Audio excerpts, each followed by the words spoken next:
শনিবার 15 জুন সল্টলেকে লোকসভায় দলের খারাপ ফলের ব্যাপারে পর্যালোচনা সহ নানা ইস্যুতে দলের কোর কমিটির বৈঠকে যোগ দেননি রাজ্যের বিরোধী দলনেতা শুভেন্দু অধিকারী। তিনি নিশীথ প্রামাণিকের সঙ্গে নিয়ে ভোট পরবর্তী সন্ত্রাসে আক্রান্ত দলীয় কর্মী সমর্থকদের সঙ্গে দেখা করতে কোচবিহারে যান, আর সেখানে গিয়ে তাদের অভাব অভিযোগ শোনেন শুভেন্দু। কিন্তু দলের বৈঠকে শুভেন্দুর অনুপস্থিতি নিয়ে সরব হয়েছেন তৃণমূল নেতা কুণাল ঘোষ। তার দাবি, দলের কোর কমিটির বৈঠকে দলের আদি বিজেপি নেতাদের প্রশ্নের মুখে পড়তে হবে জেনেই দলীয় বৈঠক এড়িয়েছিলেন শুভেন্দু অধিকারী। মূলত বিজেপির এই কোর কমিটির বৈঠকে কিন্তু দিলীপ ঘোষ, সুকান্ত মজুমদার ছাড়াও দলের কোর কমিটির বাকি সদস্য এবং রাজ্যের দলের কেন্দ্রীয় পর্যবেক্ষকরা উপস্থিত ছিলেন। শনিবার কুণাল বলেন যে দলের আদি বিজেপি নেতাদের সম্মুখীন হতে হলে অনেক প্রশ্নের মুখে পড়তে হবে জেনেই আদতে শুভেন্দু কৌশলে এই বৈঠক এড়িয়ে গিয়েছিলেন।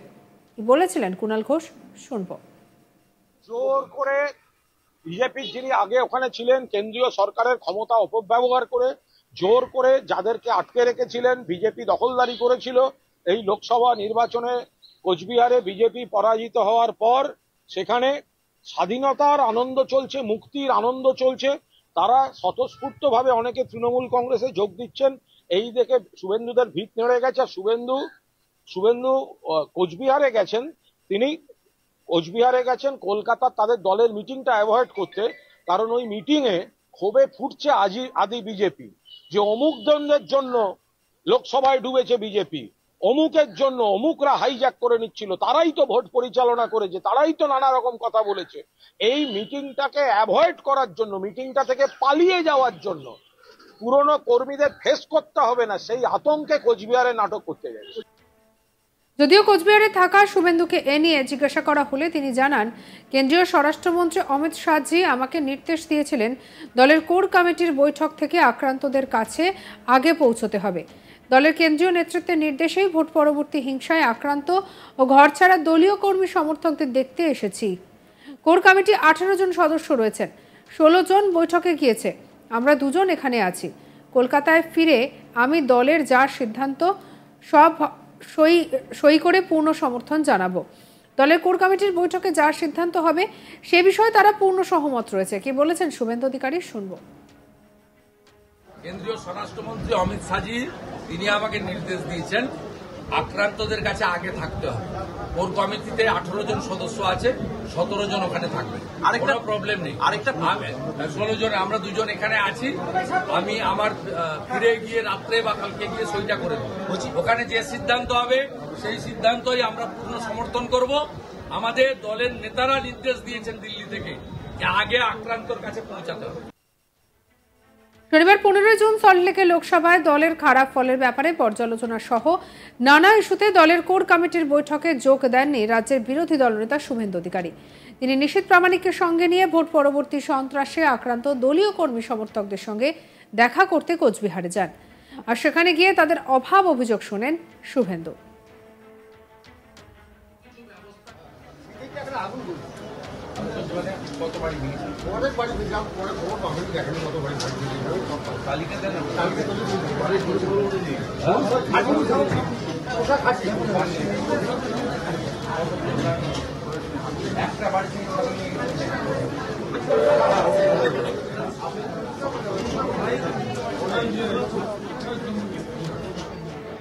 কিন্তু দলের বৈঠকে শুভেন্দুর অনুপস্থিতি নিয়ে সরব হয়েছেন তৃণমূল নেতা কুণাল ঘোষ। তার দাবি, দলের কোর কমিটির বৈঠকে দলের আদি বিজেপি নেতাদের প্রশ্নের মুখে পড়তে হবে জেনেই দলীয় বৈঠক এড়িয়ে যাচ্ছেন শুভেন্দু অধিকারী। প্রসঙ্গত, বিজেপির এই কোর কমিটির বৈঠকে কিন্তু দিলীপ ঘোষ, সুকান্ত মজুমদার ছাড়াও দলের কোর কমিটির বাকি সদস্য রাজ্যের দলের কেন্দ্রীয় পর্যবেক্ষকরা উপস্থিত ছিলেন। শনিবার কুণাল বলেন, দলের আদি বিজেপি নেতাদের সম্মুখীন হতে হলে অনেক প্রশ্নের মুখে পড়তে হবে জেনেই আদতে শুভেন্দু কৌশলে এই বৈঠক এড়িয়ে গিয়েছেন। কি বলছেন কুণাল, শোনাবো আপনাদের। জোর করে বিজেপির যিনি আগে ওখানে ছিলেন, কেন্দ্রীয় সরকারের ক্ষমতা অপব্যবহার করে জোর করে যাদেরকে আটকে রেখেছিলেন, বিজেপি দখলদারি করেছিল। এই লোকসভা নির্বাচনে কোচবিহারে বিজেপি পরাজিত হওয়ার পর সেখানে স্বাধীনতার আনন্দ চলছে, মুক্তির আনন্দ চলছে। তারা স্বতঃস্ফূর্তভাবে অনেকে তৃণমূল কংগ্রেসে যোগ দিচ্ছেন। এই দেখে শুভেন্দুদের ভিত নেড়ে গেছে। শুভেন্দু কোচবিহারে গেছেন। তিনি কোচবিহারে গেছেন কলকাতার তাদের দলের মিটিংটা অ্যাভয়েড করতে, কারণ ওই মিটিংয়ে ক্ষোভে ফুটছে আদি বিজেপি, যে অমুক দলের জন্য লোকসভায় ডুবেছে বিজেপি, অমুকের জন্য অমুকরা হাইজ্যাক করে নিচ্ছিল, তারাই তো ভোট পরিচালনা করেছে, তারাই তো নানা রকম কথা বলেছে। এই মিটিংটাকে অ্যাভয়েড করার জন্য, মিটিংটা থেকে পালিয়ে যাওয়ার জন্য, পুরনো কর্মীদের ফেস করতে হবে না সেই আতঙ্কে কোচবিহারে নাটক করতে গেছে। যদিও কোচবিহারে থাকা শুভেন্দুকে এ নিয়ে জিজ্ঞাসা করা হলে তিনি জানান, কেন্দ্রীয় স্বরাষ্ট্রমন্ত্রী অমিত শাহজি আমাকে নির্দেশ দিয়েছিলেন দলের কোর কমিটির বৈঠকের থেকেও আক্রান্তদের কাছে আগে পৌঁছতে হবে। দলের কেন্দ্রীয় নেতৃত্বের নির্দেশেই ভোট পরবর্তী হিংসায় আক্রান্ত এবং ঘরছাড়া দলীয় কর্মী সমর্থকদের দেখতে এখানে এসেছি। কোর কমিটির 18 জন সদস্য রয়েছেন এখানে, 16 জন বৈঠকে গিয়েছেন, আমরা 2 জন এখানে এসেছি। কলকাতায় ফিরে আমি যা সিদ্ধান্ত হয়েছে দলের, তাতে পূর্ণ সমর্থন জানাবো। দলের কোর কমিটির বৈঠকে যা সিদ্ধান্ত হবে সে বিষয়ে তার পূর্ণ সহমত রয়েছে। কি বলেছেন শুভেন্দু, শুনুন। কেন্দ্রীয় স্বরাষ্ট্রমন্ত্রী অমিত শাহজি তিনি আমাকে নির্দেশ দিয়েছেন আক্রান্তদের কাছে আগে থাকতে হবে। কোর কমিটিতে 18 জন সদস্য আছে, 17 জন ওখানে থাকবে, কোনো প্রবলেম নেই। আরেকটা 16 জন, আমরা 2 জন এখানে আছি।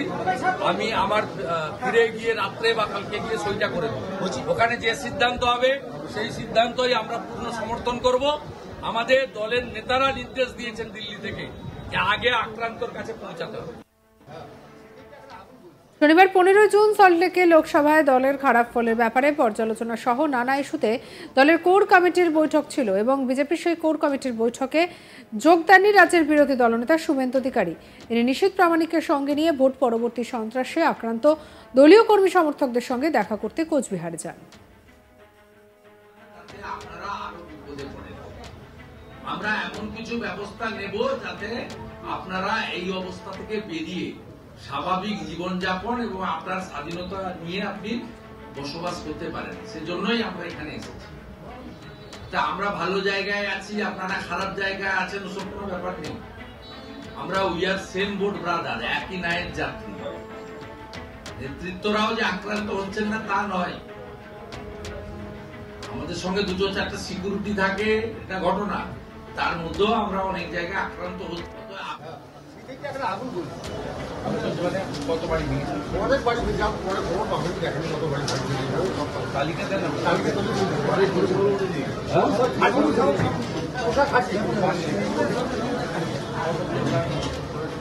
একটা বাড়ি